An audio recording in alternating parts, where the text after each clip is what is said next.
Alright, what is going on, guys? Today I'm going to be making another monthly pickups video. This is for the month of August. There's technically two parts to this video. Earlier in the month, I went to Long Island Retro in Garden City, New York, and I did like a separate pickups video just for that because I got a bunch of stuff from there. So if you guys are interested in that, make sure to check that video out. I'll kind of link it up here in the corner somewhere, and then come back to this one and see what else I got outside of that convention.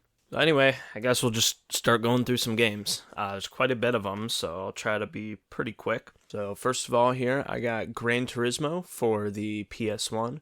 I already had this game, but I didn't have a Black Label version. Most of my PS1 games are the greatest hits copies, which I don't personally care too much, but if I see a Black Label game for cheap enough, I'll probably just pick it up. So here we go, there's that, Gran Turismo. And then also along with it, Gran Turismo 2. Again, similar thing. It was a Black Label, and I don't have one yet, so I picked that one up. And then also got Need for Speed 3 Hot Pursuit. Pretty big Need for Speed fan. I've never played any of like the super old ones. I think I've played this one on something, probably on an emulator actually, but I've never actually like sat down and played it a whole lot. It was just kind of me trying it out. That one was also, another Black Label that was pretty cheap. And then the last one kind of in that lot, there were just like a bunch of racing games. I think it was at a garage sale. I can't remember. I also got Driver, You Are the Wheelman. Again, another Black Label game. I might have a greatest hits copy of this. I can't remember. But it was cheap. And then this one here is a greatest hits copy, but it's one of the like must-have games for the PlayStation that I just didn't own. Here is Spyro Year of the Dragon. Like I said, I didn't own this one. I don't know why or how, but $10. It's a greatest hits copy, but like I said, I don't really care too much as long as it's a game I can play. It does have some cracks on the outside of the jewel case, but I could always just swap that from another one. I have like 1,000 extra jewel cases. So that's probably what I'm going to do. Next up, I've got a couple NES games. This one here, I already had a complete in-box copy of, but it was like literally just given to me for free. I did not pay $10. This was an old sticker. I was literally given it for free with a lot of other stuff, so I mean, I wasn't going to pass on it. I might turn around and sell it or something, I don't know, or just keep it. Not sure. And then also got River City Ransom here with the original Nintendo slipcover. I paid a little bit less than sticker for this, so I think I paid probably $20, $25. It was just one that I didn't have. I have this on Game Boy Advance. I don't know how different those versions are, if they're completely separate games or if it's like a port of this. I'm not sure. And then I also got Contra, which I'm surprised I didn't have because I do like Contra, but I didn't own this one. Like I said, I probably got like, $5, $10 taken off the price. So seemed pretty worth it, especially with that slipcover. And then I actually forgot one game in my stack of PlayStation games. I also got Twisted Metal Small Brawl. This one was at an antique show that I went to. The guy just had like a bunch of random stuff, and this was kind of mixed in there. It wasn't super cheap. I definitely paid more than if it was just priced as a CD. I think he wanted like $40 for it, which I looked it up and seemed like a pretty reasonable price, especially with the condition of it and everything. So this month I also picked up a whole lot of new games. I went to GameStop, Walmart. A couple of them I did find at a flea market. Some guy was like like a closeout reseller type thing where he just got like pallets of unsold stuff. I guess let's start out with this. I got this at GameStop. It's Sea of Stars for the Nintendo Switch. I've heard really good things about this. It's like Chrono Trigger inspired, which is one of my favorite RPGs of all time. Probably my favorite RPG of all time. Heard really good things about this, and there's a DLC coming out for it pretty soon. So, $40 seemed pretty fair. I had a bunch of coupons and stuff too, so I got it for a little bit cheaper than that. But it's one that I've been kind of putting off getting. But I saw it there on the shelf, and I'm like, yeah, I'll grab it. Next up, I got Payday 3 for the Series X. This one, I'm pretty sure is one of the ones I got at Walmart for like $5. And at that price, it's a sealed game for like the newest gen consoles. I don't know how good Payday 3 is. I've heard really good things about Payday 2. So, I mean, it's worth a shot. I could try it out. Worst case scenario, I paid $5 for a game I'm never going to play. I've paid a lot more for games I'm never going to play. So, similar kind of situation. Call of Duty, Black Ops Cold War. I'm a big Call of Duty guy, which I know most collectors are not. Wouldn't say it's the best game franchise of all time, but it's fun to just kind of shut your mind off and play. But Cold War was like the only one that I just never got. I think I also didn't get Vanguard for a super long time. I ended up picking it up kind of recently. But this one, brand new, sealed at Walmart for $5. So I thought I might as well just have it to put it on the shelf.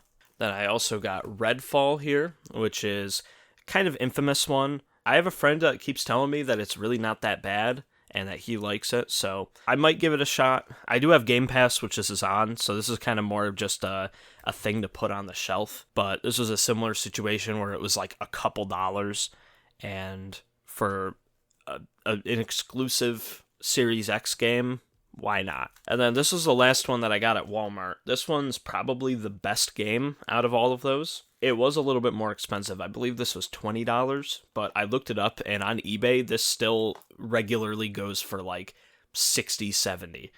So that is Lies of P, which is, from what I've heard, one of the best Souls-like games that's come out in a very long time, probably ever. Like, very, very close to the quality of like the FromSoft Souls-like games. So that's pretty cool. I've just recently played through all the Dark Souls games, Elden Ring, Bloodborne, and Sekiro, and I really enjoyed them. So this kind of gives me something else to try out and play. And for $20, like I said, it sells for like full price online still. It'd be kind of stupid to pass up on it. And then these next three here were from a flea market. They were like $5 a piece, I think. And I'm pretty sure they're resealed. They might be originally sealed, I'm not sure. But it doesn't really matter, honestly, to me, because these are probably ones that I'd actually open up and play. But I got Minecraft Dungeons Hero Edition. I really like Minecraft Dungeons. I've had a lot of fun with it, so I grabbed that. Adventure Time. I can't even read what it says. Finn and Jake Investigations. I grew up watching Adventure Time. I've always really liked it, so I saw a game for it for cheap and I grabbed it. And then Puyo Puyo Tetris 2, which I think I already have on Switch, but I really like Tetris. Puyo Puyo is probably my second favorite puzzle game.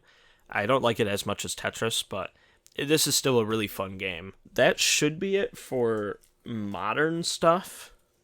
I do have one that's like semi-modern right here. Oh, actually, I have two. I did get from a garage sale Until Dawn for PS4. The case is pretty trashed, but I think I paid like 50 cents for it. And the game is in there and isn't scratched up too bad, so it's a win for me. And then I also got Bayonetta 2 for the Wii U. This one was actually at GameStop. And one of my local GameStops is one of their retro stores that they're doing now. And they started getting a lot more Wii U, 3DS, DS, that kind of stuff, which isn't retro. I mean, the Wii U came out in 2011, I think, 2012. So to me, that's not retro, but whatever. It's their store. $14.24, not bad. All right, so I'm getting down to the last of the games. I guess I'll just show you guys quickly the less important ones. So right here, I got Brain Age for the DS. I just don't see DS stuff very often, so I pick up almost everything I find for a decent price. And Brain Age is like a Nintendo published one, I believe. Yeah, published by Nintendo and everything, so sure. I also got Final Fantasy X-2 for the PS2. Paid $1 for this at an antique show. Sniper Elite 3 Ultimate Edition. Similar thing where it was just dirt cheap. And then Angry Birds Star Wars for PS3.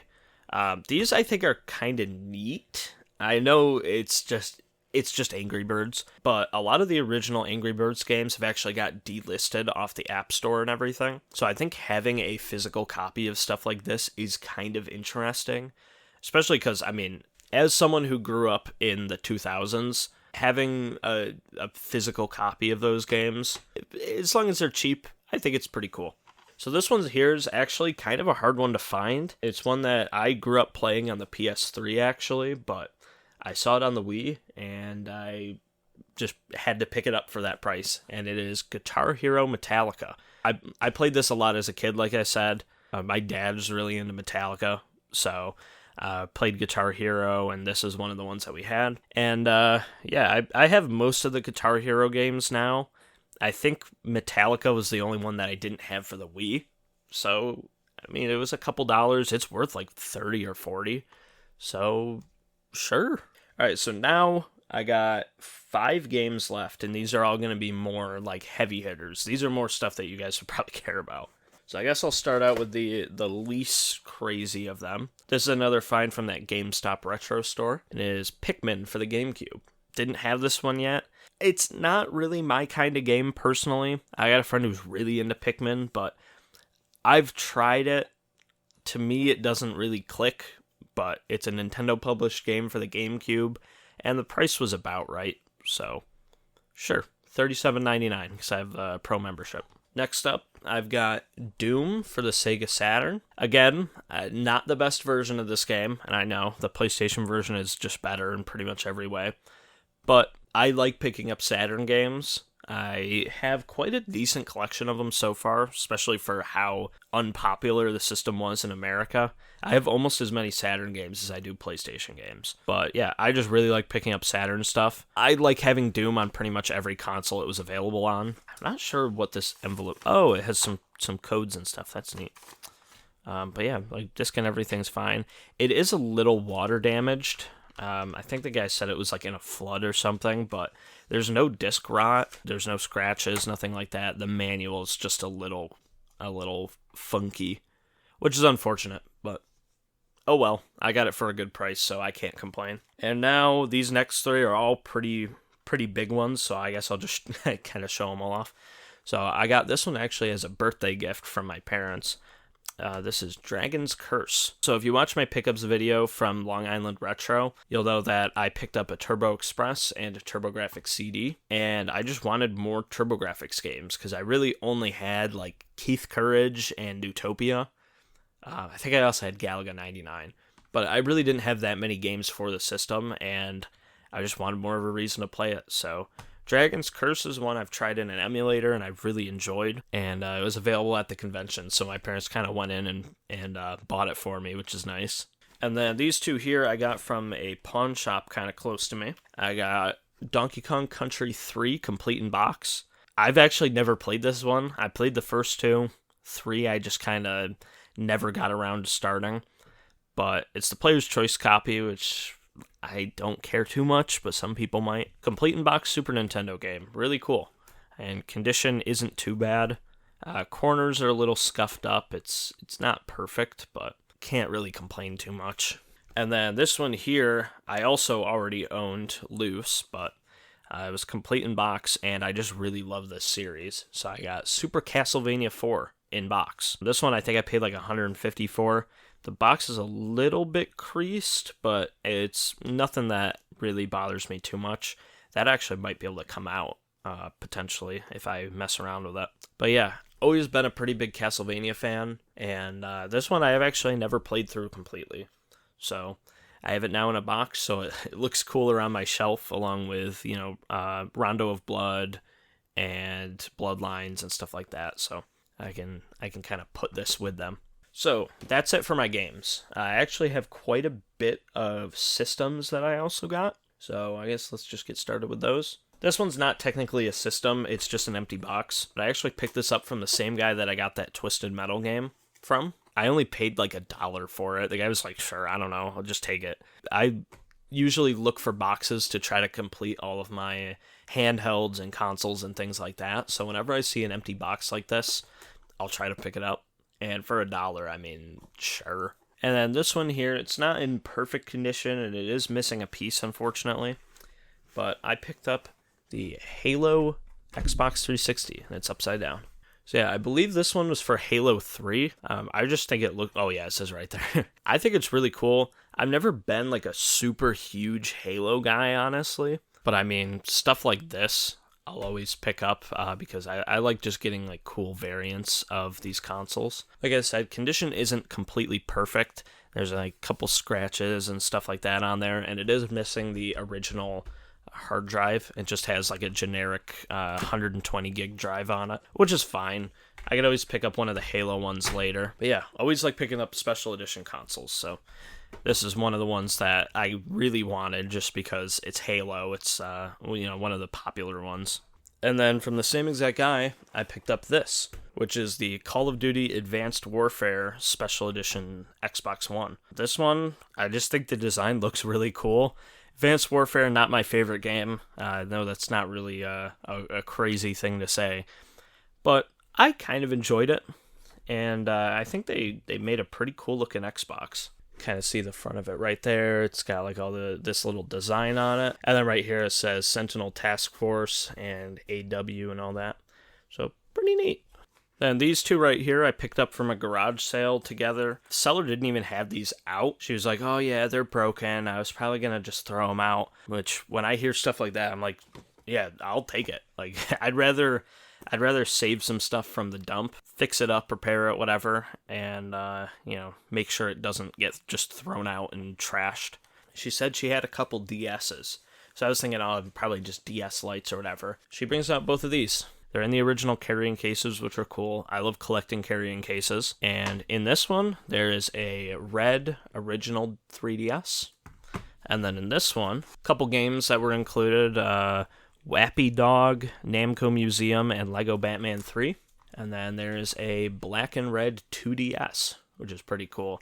I have the white and red one already, so this is a different variant, so I'm going to keep this one. Both of them were broken, unfortunately, so this one here had a completely cracked screen, but I actually just repaired that like half an hour ago from me recording this. I ordered a new one, swapped it out. It wasn't too bad, but yeah, if I turn it on, it'll just come right up and it works, so that's cool. Everything works on it. I haven't had any issues like testing it out and messing around with it. And then this one here works.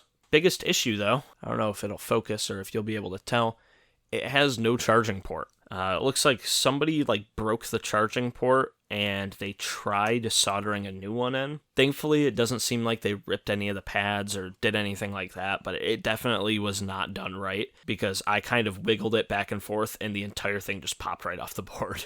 I already have a soldering iron, but I really didn't have any of the stuff I needed for it to actually use it. So, I picked up some flux, I picked up the charging port, I got some solder braid to kind of clean up those pads, and I'm hoping I can just put a new port on there and it'll be fully working just like it was new. So that's awesome. I also picked up a new circle pad just so that's a little bit more usable. So yeah, always like saving stuff like this because, this one was literally going to be thrown out, and, there's really nothing wrong with it. Theoretically, you could still use this if you use that charging dock because it uses some pins somewhere. Not actually sure where they are, but it uses some pins on here to charge it, not the actual charging port. I paid $20. I can't really complain. Now I have one last console. This is my last thing that I got, as far as I know. I might be forgetting something. Hopefully I'm not. But while I was at that pawn shop that I was talking about, where I got the 2-box Super Nintendo games, I was talking to the owner there. He usually kind of holds some stuff that he just recently got. He doesn't price it immediately or whatever. So I just kind of asked him, I'm like, hey, do you get anything cool recently? And he showed me this. So this is an Atari Lynx carrying case. Atari Lynx is basically a kind of a competitor to the Game Boy and the Game Gear. It's actually more impressive than both of those, but it just, certain circumstances it just didn't work out, unfortunately. But got this carrying case, and inside I got the system, charger, a couple manuals and things like that, and a whole bunch of games. So I definitely paid for this. I paid, I think, $290, which honestly, for the system and the carrying case, $290 isn't that terrible. So, basically getting these games thrown in, I can't complain. I've got some pretty decent ones. I got APB, I got Bill and Ted's Excellent Adventure, Clax, Toki, Rampage. This one I actually played a little bit. This is a little broken, unfortunately. This one I actually played a little bit. Road Blasters, pretty fun. Biggest problem with the system is that it doesn't have a battery cover underneath, which is really unfortunate, but Thankfully, you can find replacements for pretty cheap, and I also have a 3D printer, so I can just make a temporary one until I get a real one. But anyway, let me just put some batteries into this real quick. I don't know how I'm going to be able to get it on camera. The viewing angles are a little weird on this. But, I mean, it runs relatively well. I know, it probably looks terrible on camera. I mean, it does not look good. My screen has like a bunch of streaking, so you can see if there's like icons and stuff on the bottom, they kind of bleed into the top of the picture. So the screen's definitely going bad, but from what I've seen, almost all of them are like that. For whatever reason, the screen that they used in the Lynx is just pretty terrible, unfortunately. I could always replace it with an LCD, which I'm a little hesitant to do because I like keeping everything as original as possible. So I'm thinking I'll probably keep this one how it is and then pick up like some broken one somewhere and just swap the LCD out. So yeah, I'll definitely have to be on the lookout for more of these systems because I'd like to get one where I mod it and put like a new screen in it and all that. For me, I want to keep at least one of every console like as original as possible. I'll change the capacitors, I'll like do little things like that, but from the outside I want it to play exactly like it did when it was brand new. I'm not a huge fan of like LCD mods and things like that. I mean, I'll do them if it's absolutely necessary, but something like this I'd like to keep it original if possible. But yeah, pretty decent pickup, all things considered. So yeah, anyway, that's about it for this video. As far as I know, I don't have anything else I picked up. Most likely I'll probably think of something that I completely forgot about. But oh well, I'll just throw it in the next one if I do. But yeah, if you guys enjoyed, make sure to like, comment, and subscribe so you get notified whenever I upload more videos like this. And yeah, I guess I'll see you guys later. Goodbye.